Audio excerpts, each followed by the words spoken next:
Tonight's debate featured very different language out of present-day Democrats than was used by some of their predecessors from not that long ago. Fox News correspondent David Spunt has a story. Do not send your children to the borders.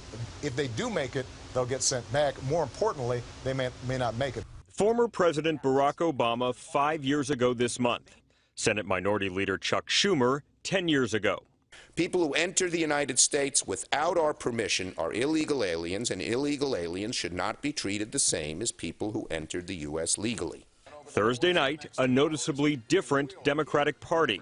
You cannot let people who are sick, no matter where they come from, no matter what their status, go uncovered. You can't do that. It's just going to be taken care of, period. You have to. It's a humane thing to do.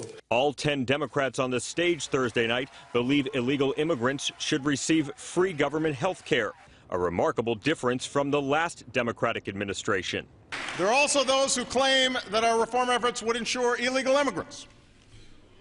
This, too, is false. The reforms I'm proposing would not apply to those who are here illegally. Not a lie anymore. People who are here legally aren't covered. People who are here illegally are going to get covered. This is insanity. Even paying for college tuition has evolved. College tuition should be tax deductible. We're expanding federal Pell Grants for students. Now Democrats have upped the ante tenfold. This means making public colleges, universities, and HBCUs tuition-free and debt-free. Another sign the word Democrat has new meaning.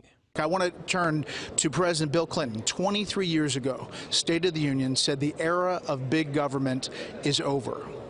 So looking at these two debates over the past two nights, it's back, right? Well, I don't understand what you mean by that. The era of making sure that if you work a full-time job, you ought to be able to feed your family. The era of making sure that you can retire with dignity. I don't know how that's called big government when we're simply saying that people ought to be able to keep their health care. Despite their left-leaning views, Senators Bernie Sanders and Elizabeth Warren are both beating President Trump in a matchup by 9 and 2 points respectively. This according to a new Fox News poll out this month. In Washington, David Spunt, Fox News.